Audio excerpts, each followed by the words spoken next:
कुल देवी जो हमारे परिवार की रक्षा करती है, सुख समृद्धि देती है और हर संकट से उबारती है। कहते हैं जिस घर में कुल देवी की स्तुति होती है वहाँ सदैव शांति और मंगल का वास रहता है। जो भी साधक श्रद्धा और विश्वास से कुल देवी कवच का पाठ करता है उस पर देवी माँ की दिव्य कृपा सदा बनी रहती है। आप भी इसे नित्य सुने और अपने परिवार के मंगल की कामना करें। अथ श्री कुलदेवी कवचम्। ओम कुलदेव्यै नमः।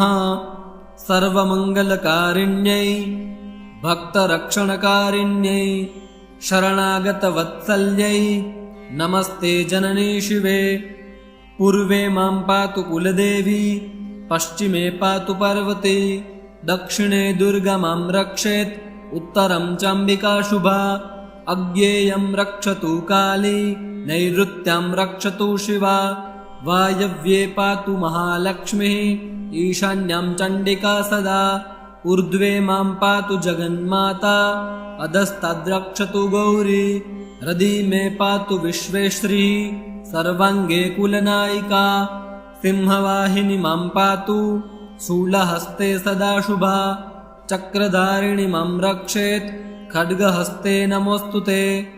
सकलदुःखनिवारिण्यै सर्वसिद्धिप्रदायिन्यै कुलदेव्यै नमो नित्यं, कवचं मे ददातु सा। यः पठेत् श्रद्धया नित्यं कवचं कुलदेव्युतं, सदा सुरक्षितो लोके कुलसम्पत्समन्वितः। अथ श्री कुलदेवी कवचम्। ओम कुलदेव्यै नमः। सर्वमंगलकारिण्यै भक्तरक्षणकारिण्यै शरणागतवत्सल्यै नमस्ते जननी शिवे। पूर्वे मां पातु कुलदेवी, पश्चिमे पातु पार्वती, दक्षिणे दुर्गा मां रक्षेत्, उत्तरं चाम्बिका शुभा। अज्ञेयं रक्षतु काली, नैऋत्यां रक्षतु शिवा। वायव्ये पातु महालक्ष्मीः, ईशान्यां चण्डिका सदा। ऊर्ध्वे मां पातु जगन्माता, अधस्ताद्रक्षतु गौरी। हृदि मे पातु विश्वेश्वरी, सर्वाङ्गे कुलनायिका। सिंहवाहिनी मां पातु, शूलहस्ते सदा शुभा। चक्रधारिणी मां रक्षेत्, खड्गहस्ते नमोऽस्तुते।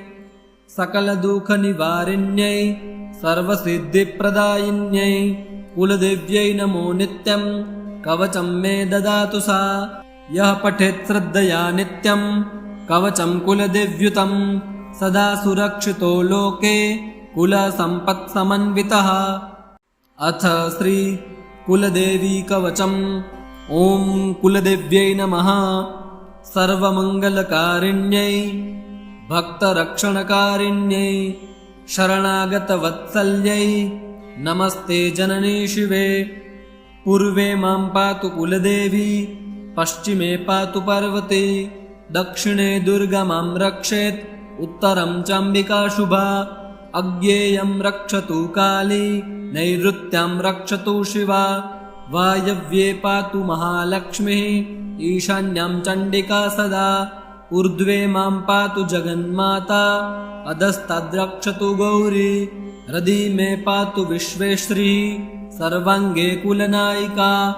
सिंहवाहिनी मां पातु, शूलहस्ते सदा शुभा।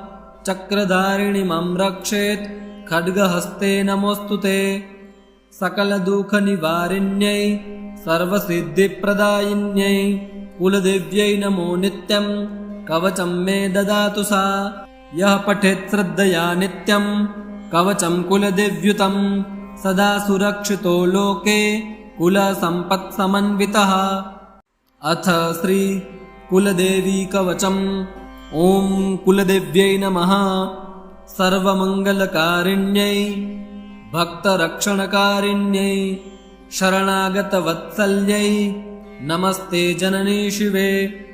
पूर्वे मां पातु कुलदेवी, पश्चिमे पातु पार्वती, दक्षिणे दुर्गा मां रक्षेत्, उत्तरं चाम्बिका शुभा। अज्ञेयं रक्षतु काली, नैऋत्यां रक्षतु शिवा। वायव्ये पातु महालक्ष्मीः, ईशान्यां चण्डिका सदा।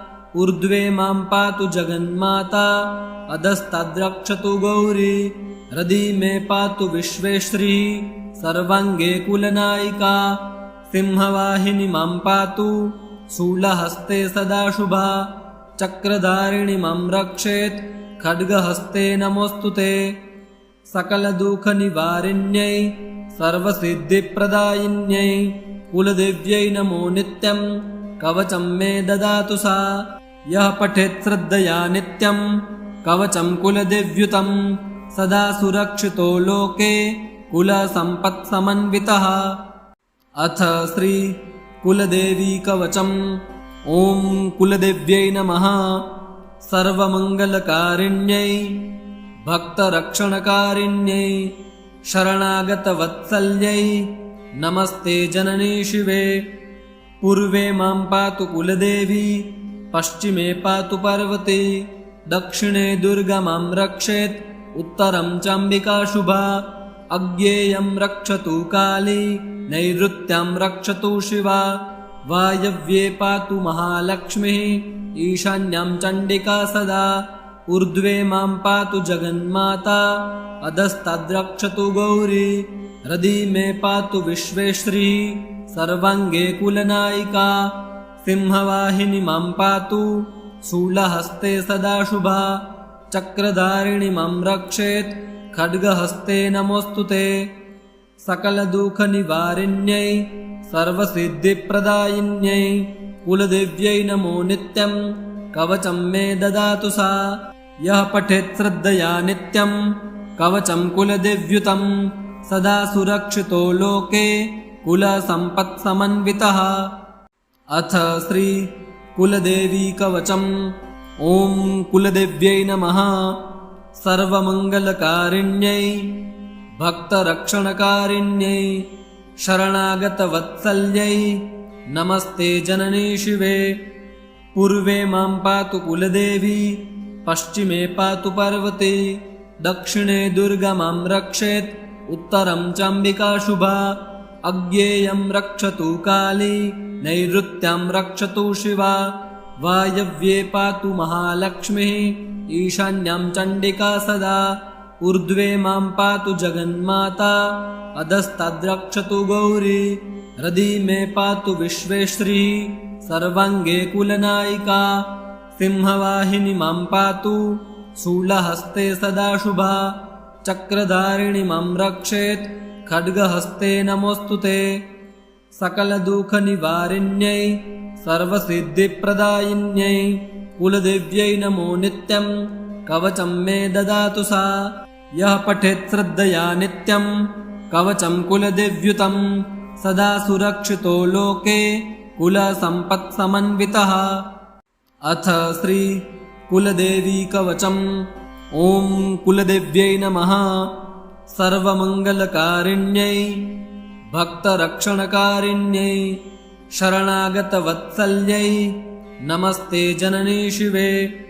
पूर्वे मां पातु कुलदेवी पश्चिमे पातु पार्वती दक्षिणे दुर्गा मां रक्षेत् उत्तरं चाम्बिका शुभा अज्ञेयं रक्षतु काली नैऋत्यां रक्षतु शिवा वायव्ये पातु महालक्ष्मीः ईशान्यां चण्डिका सदा ऊर्ध्वे मां पातु जगन्माता अधस्ताद्रक्षतु गौरी हृदि मे पातु विश्वेश्वरी सर्वाङ्गे कुलनायिका सिंहवाहिनी मां पातु शूलहस्ते सदा शुभा चक्रधारिणी मां रक्षेत् खड्गहस्ते नमोऽस्तुते सकलदुःखनिवारिण्यै सर्वसिद्धिप्रदायिन्यै कुलदेव्यै नमो नित्यं कवचं मे ददातु सा यः पठेत् श्रद्धया नित्यं कवचं कुलदेव्युतं सदा सुरक्षितो लोके कुलसम्पत्समन्वितः। अथ श्री कुलदेवी कवचम्। ॐ कुलदेव्यै नमः। सर्वमङ्गलकारिण्यै भक्तरक्षणकारिण्यै शरणागतवत्सल्यै नमस्ते जननी शिवे। पूर्वे मां पातु कुलदेवी पश्चिमे पातु पार्वती दक्षिणे दुर्गा मां रक्षेत् उत्तरं चाम्बिका शुभा अज्ञेयं रक्षतु काली नैऋत्यां रक्षतु शिवा वायव्ये पातु महालक्ष्मीः ईशान्यां चण्डिका सदा ऊर्ध्वे मां पातु जगन्माता अधस्ताद्रक्षतु गौरी हृदि मे पातु विश्वेश्वरी सर्वाङ्गे कुलनायिका सिंहवाहिनी मां पातु शूलहस्ते सदा शुभा चक्रधारिणी मां रक्षेत् खड्गहस्ते नमोऽस्तुते सकलदुःखनिवारिण्यै सर्वसिद्धिप्रदायिन्यै कुलदेव्यै नमो नित्यं कवचं मे ददातु सा यः पठेत् श्रद्धया नित्यं कवचं कुलदेव्युतं सदा सुरक्षितो लोके कुलसम्पत्समन्वितः। अथ श्री कुलदेवी कवचम्। ॐ कुलदेव्यै नमः। सर्वमङ्गलकारिण्यै भक्तरक्षणकारिण्यै शरणागतवत्सल्यै नमस्ते जननी शिवे। पूर्वे मां पातु कुलदेवी पश्चिमे पातु पार्वती दक्षिणे दुर्गा मां रक्षेत् उत्तरं चाम्बिका शुभा अज्ञेयं रक्षतु काली नैऋत्यां रक्षतु शिवा वायव्ये पातु महालक्ष्मीः ईशान्यां चण्डिका सदा ऊर्ध्वे मां पातु जगन्माता अधस्ताद्रक्षतु गौरी हृदि मे पातु विश्वेश्वरी सर्वाङ्गे कुलनायिका सिंहवाहिनी मां पातु शूलहस्ते सदा शुभा चक्रधारिणी मां रक्षेत् खड्गहस्ते नमोऽस्तुते सकलदुःखनिवारिण्यै सर्वसिद्धिप्रदायिन्यै कुलदेव्यै नमो नित्यं कवचं मे ददातु सा यः पठेत् श्रद्धया नित्यं कवचं कुलदेव्युतं सदा सुरक्षितो लोके कुलसम्पत्समन्वितः। अथ श्री कुलदेवी कवचम्। ॐ कुलदेव्यै नमः। सर्वमङ्गलकारिण्यै भक्तरक्षणकारिण्यै शरणागतवत्सल्यै नमस्ते जननी शिवे।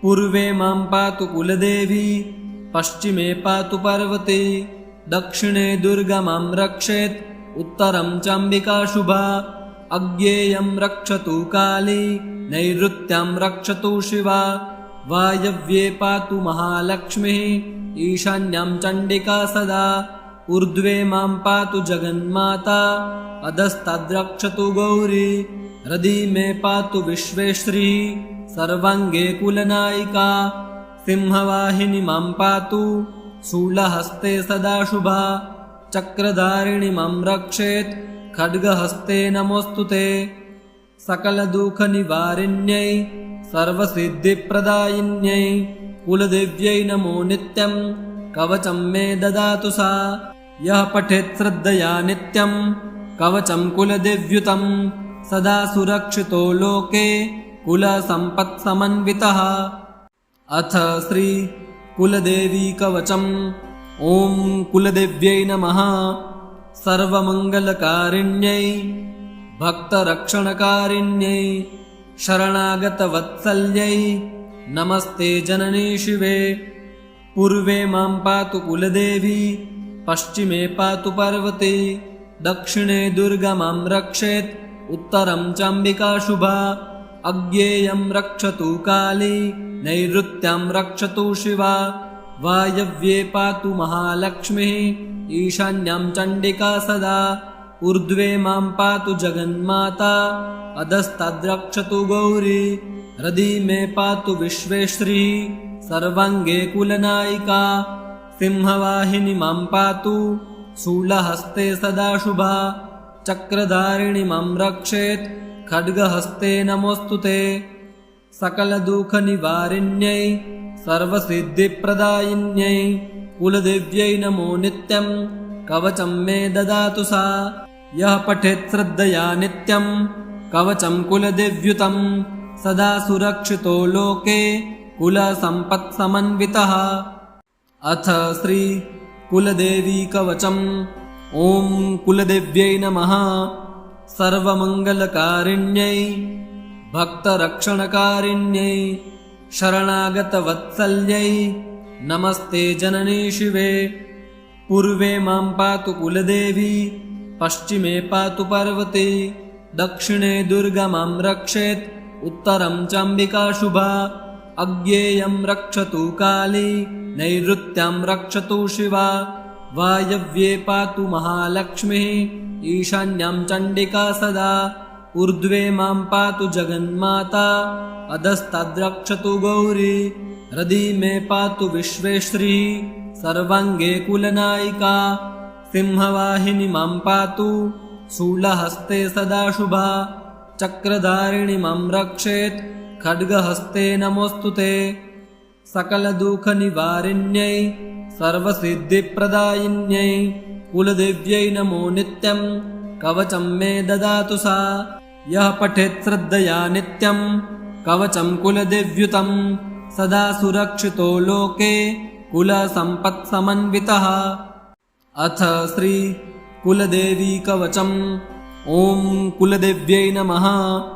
सर्वमङ्गलकारिण्यै भक्तरक्षणकारिण्यै शरणागतवत्सल्यै नमस्ते जननी शिवे।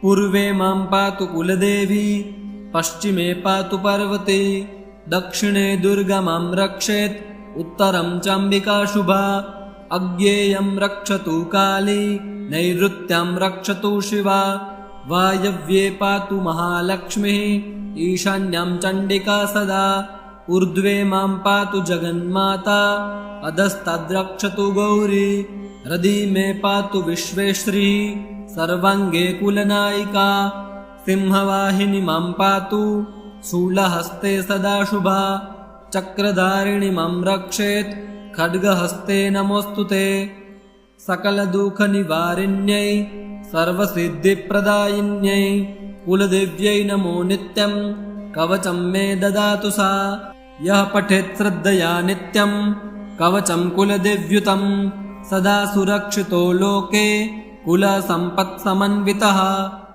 अथ श्री कुलदेवी कवचम्। ॐ कुलदेव्यै नमः। सर्वमङ्गलकारिण्यै भक्तरक्षणकारिण्यै शरणागतवत्सल्यै नमस्ते जननी शिवे। पूर्वे मां पातु कुलदेवी पश्चिमे पातु पार्वती दक्षिणे दुर्गा मां रक्षेत् उत्तरं चाम्बिका शुभा अज्ञेयं रक्षतु काली नैऋत्यां रक्षतु शिवा वायव्ये पातु महालक्ष्मीः ईशान्यां चण्डिका सदा ऊर्ध्वे मां पातु जगन्माता अधस्ताद्रक्षतु गौरी हृदि मे पातु विश्वेश्वरी सर्वाङ्गे कुलनायिका सिंहवाहिनी मां पातु शूलहस्ते सदा शुभा चक्रधारिणि मां रक्षेत् खड्गहस्ते नमोऽस्तुते सकलदुःखनिवारिण्यै सर्वसिद्धिप्रदायिन्यै कुलदेव्यै नमो नित्यं कवचं मे ददातु सा यः पठेत् श्रद्धया नित्यं कवचं कुलदेव्युतं सदा सुरक्षितो लोके कुलसम्पत्समन्वितः।